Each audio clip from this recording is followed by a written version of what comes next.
Let's open the book on this. Today in Taipei, a dramatic rescue at sea saved 6 lives after a fishing boat fire northeast of Pengjia Islet. We'll get you the timeline in a bit. Hi, I'm Leah. And I'm Garrett. Welcome to Laid Back Local, the news of the day with Leah and Garrett, reporting from Taipei. First up, a Taipei court has sentenced Yang Qinping to 11 years and 2 months for attempted murder. Yang, the defendant in this case, was found guilty of repeatedly lacing drinks with rat poison in 2023. The victim is Alex Shorey, an Australian exchange student studying here in Taipei at the time. The court said the acts were premeditated, meaning it was planned ahead, and it recognized the prolonged physical and emotional harm to Alex and his family. Alex Shorey has also filed a civil claim, which is a lawsuit for financial damages against Yang. It's troubling that the court noted Yang showed no genuine remorse. Court documents even report a bizarre detail. The rat poison was allegedly bought for her own use because she missed her late husband. That adds a strange, unsettling layer to an already tragic situation. Real talk, a case like this sticks with people. Why, though? Why that sentence length? The court weighs intent, planning, and harm. Premeditation and repeated attempts raised the seriousness here. We'll watch the civil case for updates on compensation and closure for the Shorey family. All right, let's roll on. Next up, new gray zone activity by China near Taiwan, flagged by defense analyst Chie Chung. A defense analyst is someone who studies military behavior and strategy.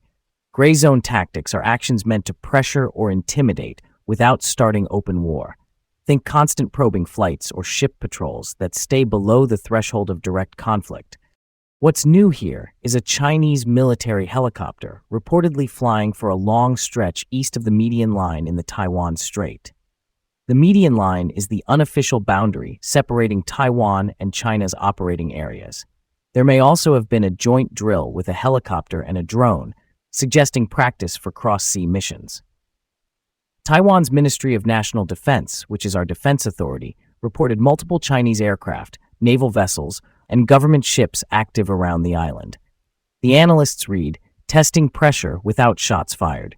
Prolonged helicopter flights in restricted zones can look like air assault training. In simple terms, that's practice for delivering troops or hitting targets by air. The combo with drones means layered coordination. Drones can scout and jam, helicopters can move people. It's complex, and yeah, it's alarming for folks here who watch the skies in the Strait daily. Why push these tactics now? Pressure cycles often rise and fall with political calendars and military training seasons. Analysts say it's about expanding presence, gathering data on our responses, and normalizing these crossings so they feel routine. That normalization piece is key. It nudges the line without crossing into outright conflict. Okay, let's move on. Food safety. Taiwan's 6 special municipalities, that's Taipei, New Taipei, Taoyuan, Taichung, Tan, and Kaohsiung, are backing tougher amendments to the Food Safety Act after the recent contaminated cooking oil scandal. The meeting was chaired by Minister without Portfolio Chen Shih-chung. That title means he's a senior official handling cross-agency work. The focus now is risk assessment and management, controlling the source of ingredients, oversight of processing, and better digital tracking. Traceability is the word, being able to track every batch from factory to plate. Article 7 of the draft got attention. That's the part that sets who must run monitoring and self-inspection programs. Kaohsiung's mayor proposed classifying food businesses by risk level. High-risk manufacturers would face stricter self-checks and audits.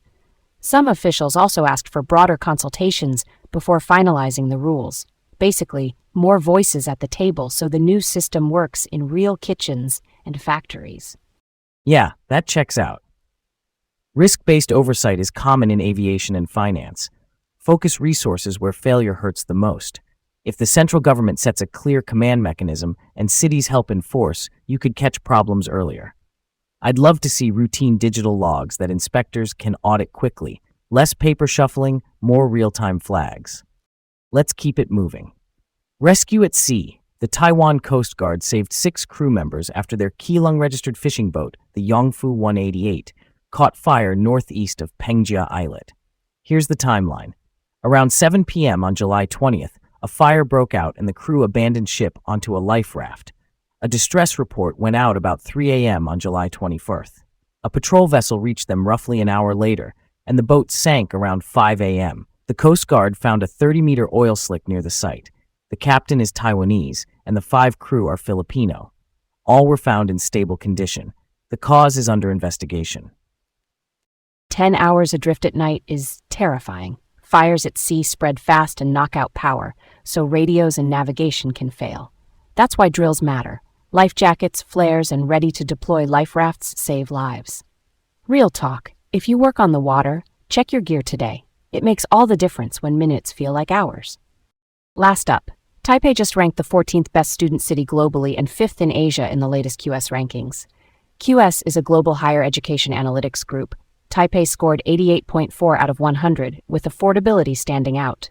International students pay around $4,700 per year in tuition here, which is low by global standards. Living costs are competitive too, with typical monthly expenses noted at roughly 27,619 new Taiwan dollars, plus about 23,193 new Taiwan dollars for a city center apartment. The city also scores well on student mix and quality of life, solid infrastructure, transit, and culture. One detail: employer activity. Taipei placed 48th, which still signals strong job prospects, especially in electronics and manufacturing. For students eyeing internships and first jobs, that pipeline matters as much as the classroom. It's a full package: study, live well, and step into real work. Speaking of which, this ranking will likely draw more international students who want quality without a crushing price tag. I'm down for that. More voices on campus, more late-night noodle shop debates, more ideas in the mix. That's pretty cool, right? Thanks for tuning in to Laid Back Local, the news of the day with Leah and Garrett from Taipei. Enjoy your day and come back tomorrow for more updates.